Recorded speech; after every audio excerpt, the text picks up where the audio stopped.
guys, welcome back to my channel. If you're new, hi, I'm May, and I make digital fluid art and digital abstract art. And I haven't made a video in forever because life got chaotic and busy, and when that happens, art kind of is the last thing that I do. Because of that, over the last couple of years, people have been requesting me quite a lot to make my brushes available. And I thought, well, if I'm not making any artwork, why not? In the past, I've made a video on the 26 stamp cell brushes that I had already made for Procreate. Put a picture here of what the video looks like, otherwise you can go to my channel and go under playlists and then Procreate Cell tutorials, and the video will be in there. Otherwise, if you don't know, like I said, I make brushes, and in this video we're going to make a piece of artwork going into my blender brushes and how they work. If you haven't seen some of my stuff before and you're interested in creating art similar to mine and creating some trippy cells, whether with a brush or reconstruct cells, definitely stick around, because like I said, if you're interested and you like how these look and you want to create something similar, we're going to go through some of my brushes and how to make artwork like this, and it'll be really fun. And if not, and you're interested in just purchasing my brushes, you can go to the end of the video where I'll go into that, but otherwise, let's get started on some artwork. So we're going to open up our Procreate. I already have it open, but if you want the exact specs that I was using, I made this canvas 5,000 by 3,500 with a DPI of 1,000, mainly because I like my artwork very crisp. You can do a DPI of whatever you want. Keep in mind though, if you're going to sell any prints or stuff like that, you're going to want a minimum of 350, but otherwise you can kind of pick whatever canvas size you want. That's the size that I used. If you're going to be following along exactly as I am and you want a similar color palette, I will let you take a screenshot here of the color palette that I have up on the screen, so you can go into your photos and insert it into here and copy and paste the colors. Otherwise, you can use whatever color palette you like, because that's the fun thing about art, is you can kind of do whatever you want with it. All right, now that you have the color palette of your choosing, or if you use this one, like I said, I've already done this piece of artwork just to kind of feel it out my brushes, because I haven't used them for a while, and get into the groove of things. I've already created a gradient background here that we're going to be playing with artwork. Right now we're just going to go through my brushes. So if you don't necessarily want to go through the brushes and you just want to see what the artwork kind of looks like, definitely scroll ahead. Otherwise, we're going to go into my blender brushes. If you haven't seen them already, these are the 26 stamp cell brushes that I've already created. Like so, and like I said, I have that more in-depth video that you can go see on my channel, but I can pick one very quickly so you can just kind of see what they are like. I did 3 different sizes, and they kind of, depending on the size of your canvas, they will vary in size. Pick a nice blue. And like I said, these kind of just lie down as a nice stamp pattern. You can fade them and make them solid. And the 3 sizes like so, which is kind of nice. And even though these are my stamp cell brushes, if you pick this blender option on here and you're under the stamp cells like so, you could actually use my stamp cell brushes. It takes a little bit of more effort, but you can work with it and use the stamp cells as well as blender brushes. But again, we're going to go more in depth with my actual brushes today. So the brushes that I've made are, I have a few ink brushes, some base brushes to create a kind of like a pattern over top of the brushes or whatever palette brush you choose. And then we go down into, we have edge pulls, blowtorch bubbles, tiny bubbles, medium bubbles, and then different cell patterns from 1 to 12. So when making these brushes, I was trying to think of different things people do, and I remember the last thing seeing is people using ink and ink flowers and things, and kind of incorporating those with their digital fluid arts and their real life acrylic pours, which I thought was really cool. So these ones are very much kind of a wet, transparent ink that you can kind of lay color very slightly over your existing artwork and kind of build it up like so. And the nice thing with these is, like I said, if you like doing ink flowers. I personally am not very talented at making ink flowers myself, but let's see how badly I can butcher this flower.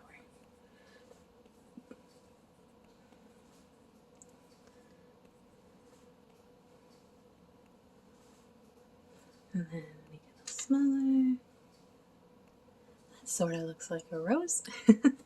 So that one is the transparent wet ink. And then we'll go into the opaque wet ink brush.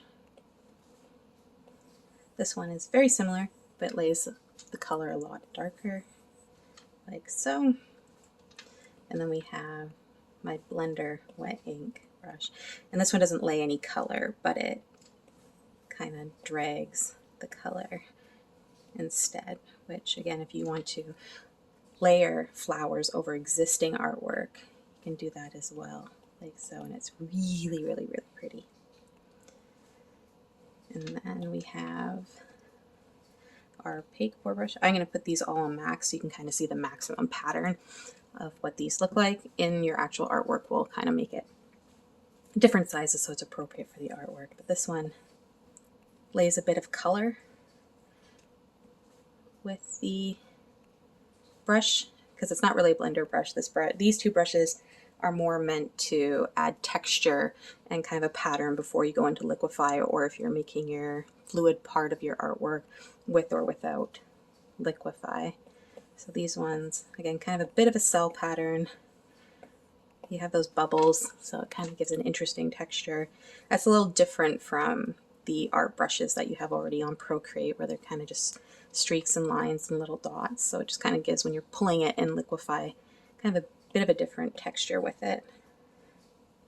And this one as well, similar, but the inverted one just kind of gives, again, a little bit of different texture to your base. And then we have, going down further, our edge pull. This one's really cool. This one, depending on how you use it, such a pretty pattern. You can use this as well before going into liquify to give your artwork an interesting pattern to pull, or you can use it from coming into the sides and kind of giving it that pulled look, like so, which is really neat. Then we have edge pull 2. This one's almost kind of like, I have it kind of twisting. It's kind of more when you see with the straw patterns and they kind of blow the edges. That's kind of what this brush was kind of supposed to mimic, was kind of that kind of blown effect on your digital fluid art. And then we have our, of course, blowtorch bubbles, which give those tiny little bubbles, and depending on, and I kind of have it in a awkward, I don't have it laid down perfectly, it kind of goes in a bit of a wonky scattered pattern, which the harder you press, it's more opaque, or you can press it lightly and just get those light little bubbles, and which is always very necessary when doing a acrylic pour. You always end up with those tiny little bubbles. This one was really cool. I love doing this one. This one is swipe bubbles. So when you see them take that paper towel and they pull it down and you get those kind of that swipe effect, you can do that with this brush, which is so cool. I just love how that one turned out. I guess that swipe feel as well as all those little tiny bubbles that pop up. And then we have, after that, we have bubbles that come up like so. So gorgeous. These ones are small ones, and the pattern itself is pretty stacked close together like this. So that way when you're doing your artwork and using the blender brush, if you push lightly and have it on small and you just push very so lightly, you can kind of get them coming in different ways, and it's a little more compact. And then we have our medium bubbles, or large depending on your canvas size. They can kind of turn out kind of medium or large like so, which is very similar pattern to the one before, it's just enlarged. Now we're getting into the cells. These are cool. And I didn't really know what to name them. I was thinking of giving them dorky names, but then I thought that was kind of weird. And I just like keeping things very uniform, so I just did 1 through 12 to make things easier. And again, I'm just going to lay it down so you can kind of see the pattern the brush gives itself. So those are the cells that you kind of get with blender brush number 1, like so.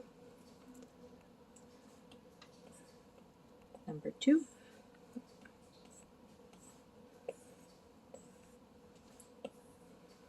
Like so.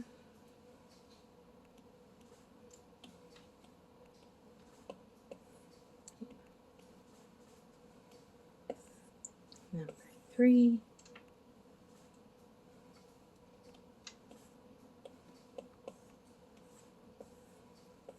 Four. This one's kind of more like an edge kind of bubble, like so. Number 5. Oh, they're so cool. Number 6.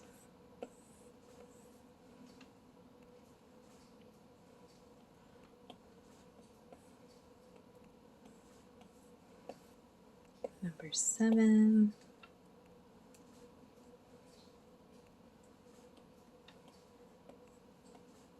Number 8.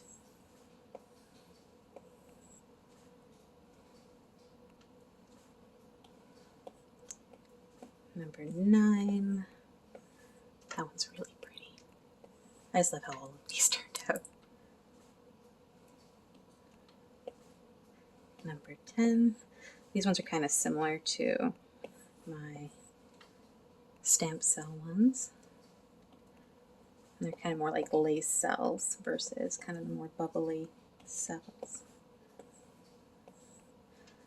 That one was 11. And then the last one is 12. Like so. So usually when I make my artwork, I tend to pick one cell pattern or one stamp cell pattern, just so it kind of looks a little more uniform. However, today when we're making artwork, I'm going to kind of go through all of them so we can kind of get an interesting look and see how they kind of all work in one piece of artwork. So it'll kind of look a little odd because we'll kind of have different kind of style textures throughout and different patterns, which you wouldn't necessarily see in a real acrylic pour. But when making your own, you can kind of pick and choose and select how you want it to be. But otherwise, we're going to kind of go through more all of the brushes and see how they all function. So now we're going to create a new layer and get rid of our gradient, and we're going to start making our digital fluid pour, similar to this one. So hide that guy, and we're going to pick a brush and lay down some color. I tend to use the artistic brushes and the painting brushes mainly, just because they have some interesting, they create some interesting patterns in line. Like oil paint I love because you can kind of get strong lines with more blended lines. And with this one, because I kind of want to have the artwork, as you saw in that picture, with more white edges, we're going to create the blotches of color more in the middle of the canvas versus all over like I usually do in some of my tutorials. So we're just going to lay down some color. Like I said, at this point, if you're used to creating your own digital fluid art and you kind of have a way of you like doing it, like feel free to definitely do it how you see and how you usually do it and kind of follow along afterwards. Now, I want some more lines, so we'll do turpentine. Kind of add that texture on the outside.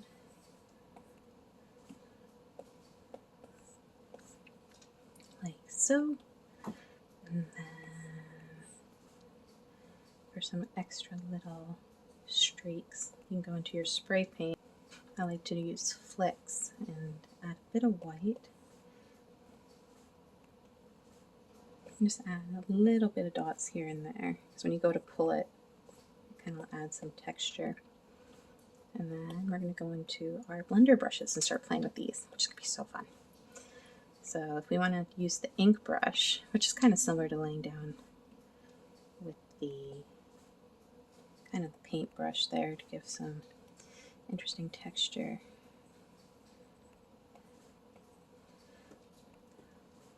Like so. And then I might use the blender one and pull that in a bit more. Add some more variations of colors. Kind of pull that ink around like so. And then we'll do our pour base, our more opaque one. And just throw color wherever. Because the advantage of this is kind of like finger painting. You kind of just throw paint everywhere, see how you like it. If you don't, hit back and start over again. Right? Just kind of whatever you feel like. We'll do the inverted one. Like so. Add some more white in the middle there. Good and messy. Alright, now before we start playing with the pulled edges, actually, I might take the pulled edge 2, or no, not that one, just the pulled edge. Bring it down and just kind of stamp it. Get some interesting patterns before we pull the paint as well. Okay, so now this is where I like to go into liquify. So you go up to your tool icon there in the top left corner, hit liquify, and kind of start moving your paint around until you have something you like. I'll probably speed up this portion of the video so it's pretty quick.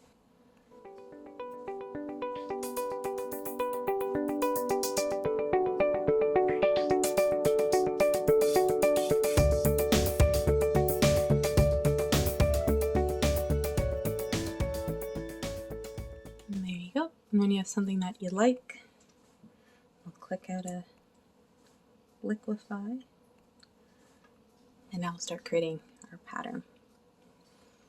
So this one, we'll probably start with actually the pulled edge and see if we can make some of these edges look a little more, some more pull to them. Like so, kind of like the paint's been blown outwards a little bit. Okay, so the nice thing with these brushes is the harder you push and the lighter you push depends on how much paint is being pulled. And if you don't like how it looks, you can hit the back button and kind of start over.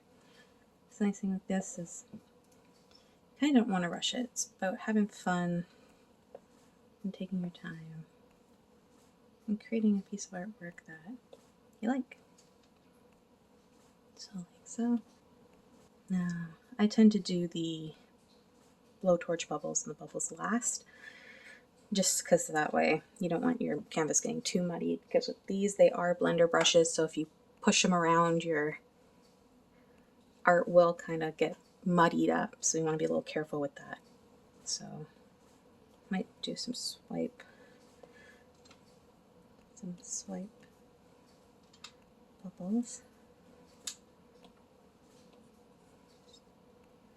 A little more.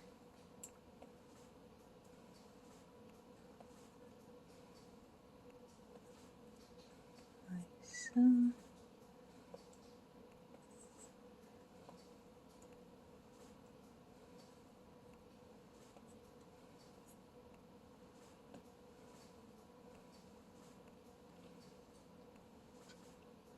And then we'll start going through the different cell patterns and see where they kind of fit and how we like them.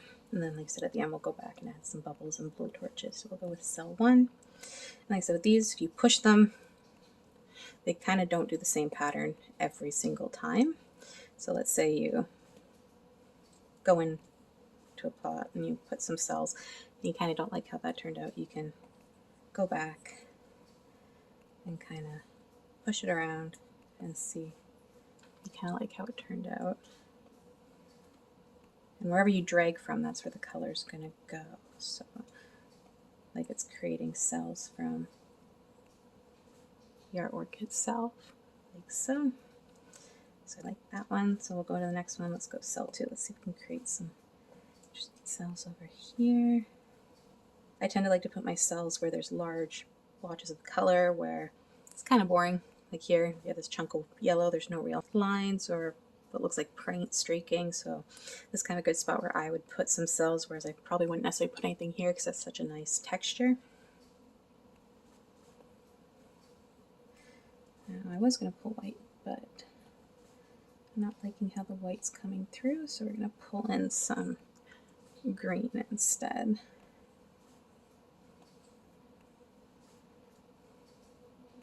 Which I think looks a little better.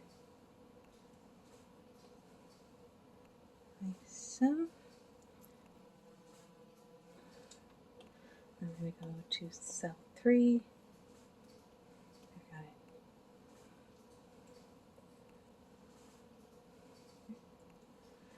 And the more you get used to them, you'll kind of know what the patterns are on the brushes and kind of get an idea of where you want to place them.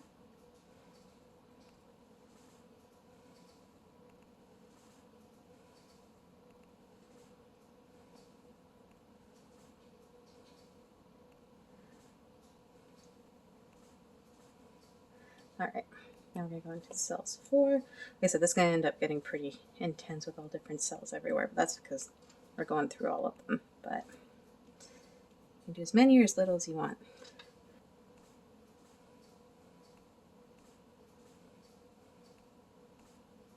But I do like to zoom in, so that way you can really get control of what you're doing.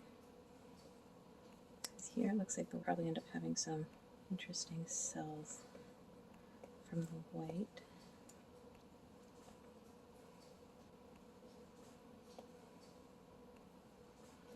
Like so. You can kind of overlap them too if you get used to them. You can kind of pull. And if you like how that turns out, you can kind of keep pulling and overlap them a little bit, so it kind of gives a faded effect as well. We'll go to cells 5. This is a nice kind of area. Try and pull some of that pink.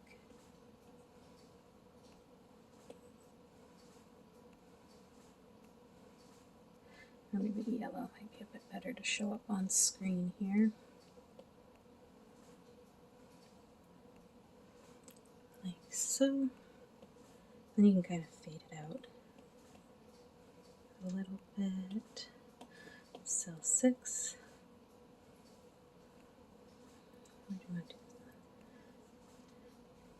do? Oops.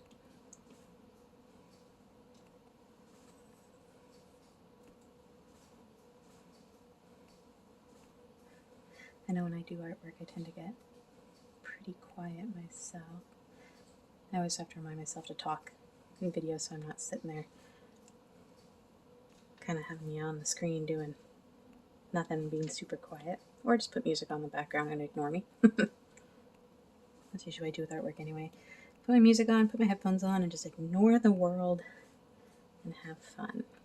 So that's what we have so far. She's looking pretty trippy. So we're on cell 7. Let's pull some yellow into that green a little bit, like so, and fade it out.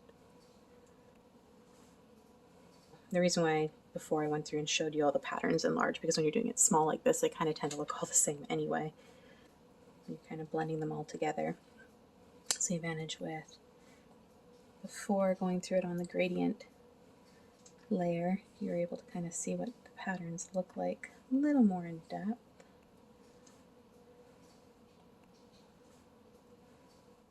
The nice thing, as you can see too, we've used 3 different brushes in one section here, and they look very cohesive, which I tried to do with a lot of my cell blender brushes, is depending on if you want to use tons of them, they will ideally look pretty cohesive depending on what you're doing as well. And we're on number 9.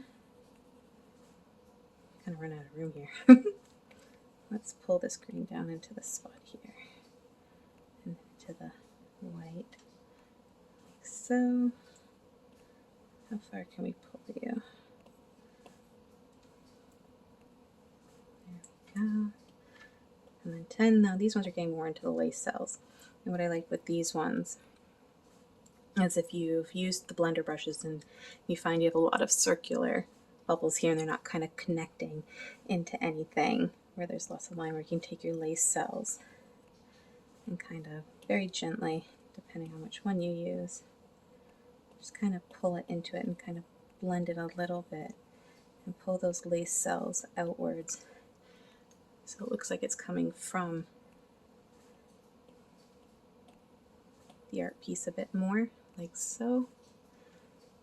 And then I'm going 11. Each one's a bit different. Some are a little more compact, others are a little more spread out. The nice thing I find with the lace cells is where if you want cells but you also want to keep a lot of line work that you really liked when you did your liquify, this is where the lace cells come in and they're really pretty. And you can lay them over textured areas without losing a whole lot of that texture, but just kind of still tying it in a little bit, like so. And then we'll do our final lace brush, number 12, and we'll go over here. This part of the pour needs some love.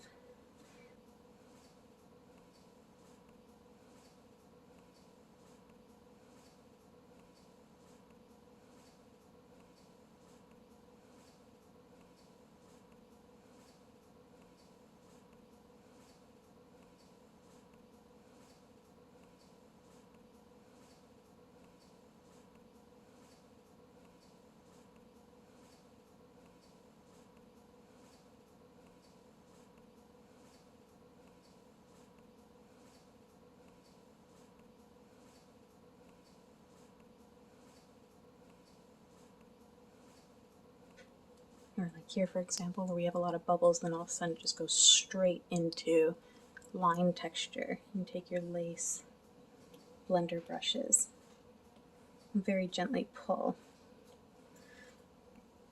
And this one's a little too spread out, so we do a more compact one, number 10. And pull off those ones and blend it a little bit.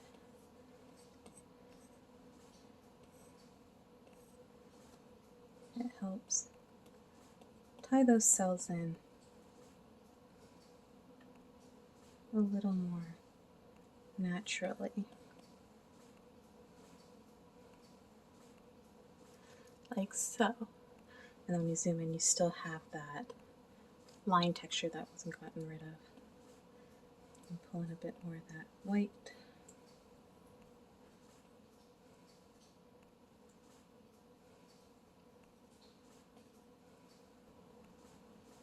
And brings it all together.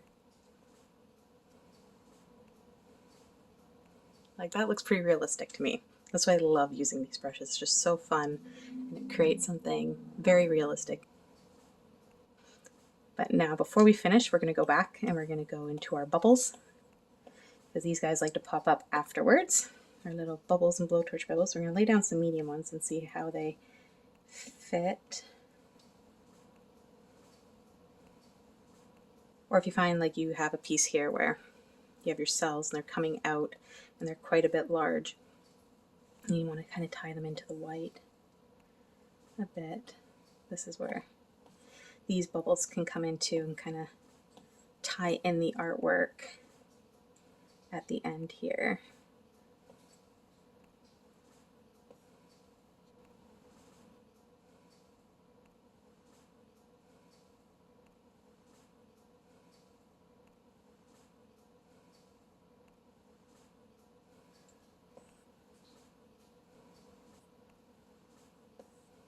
Probably not going to put too many of these guys, just kind of put them at the end. We might get some large bubbles. And then my favorite one is using the small ones.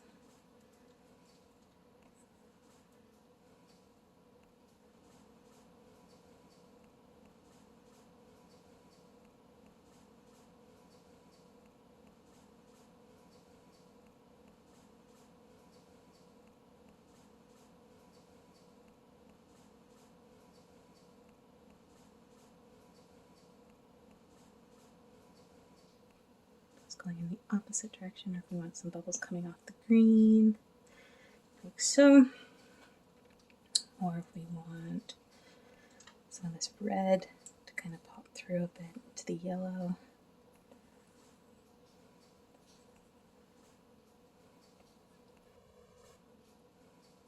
And some of that mauve.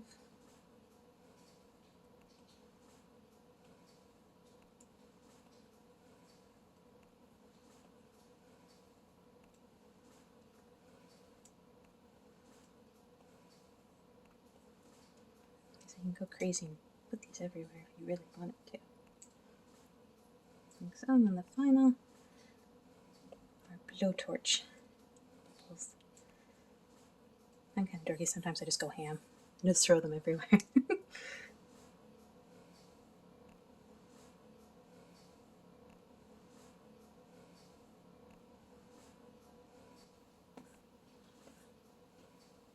Bubbles here and pull in that color, just so it doesn't look like they're standing alone. So if we pull up the red, pull some red little bubbles, and a little bit of white. Put some bubbles over here, pull up the red. It's kind of, again, pulling everything together so it looks like a very well put together piece.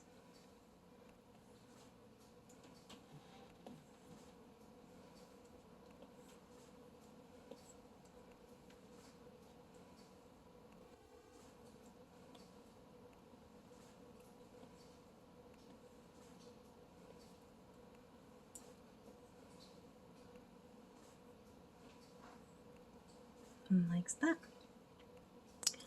And there we have it. My finished digital fluid art, or digital fluid pour. You stuck around and watched this tutorial and you really like how this turned out and want to give it a try for yourself, check out my Procreate brushes. They are now available for sale on my Etsy store. There's 49 different ones. Like I said, we have 23 blender brushes, and then we have the 26 stamp cell brushes. And before we forget, I always add a second layer. I tend to pick a color that is from the artwork. We'll do yellow this time. Just never forget to sign your artwork. As an artist, that's very important. And I like to always go with script. And I don't know about you guys, but it always takes me 10 or 20 tries to get the signature perfect how I want. So let's see if we can get this in one shot. And make sure I'm actually on the separate layer.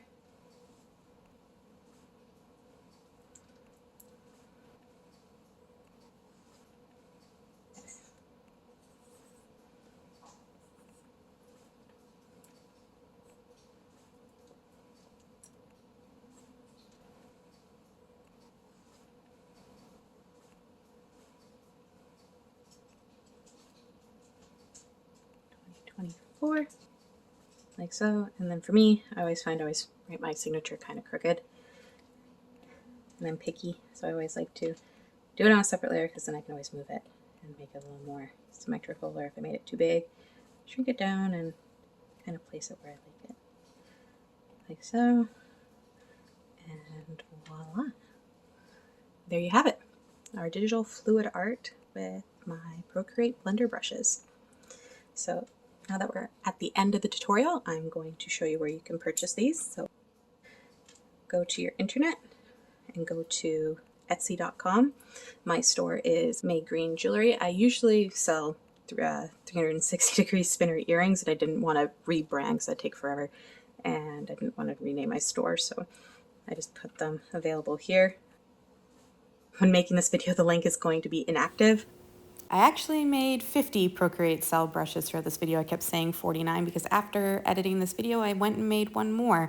So if you're interested in my brushes, check out my Etsy shop. My name is May Green Jewelry is my store name. Jewelry is spelled Jewellery, a longer version. Or you can go into the description box below where my Etsy link will be located. And yeah. If you're interested, check out my Etsy shop to purchase the brushes if you want to create some cool digital fluid art like so. And thanks for watching, and I'll see you guys later. Bye!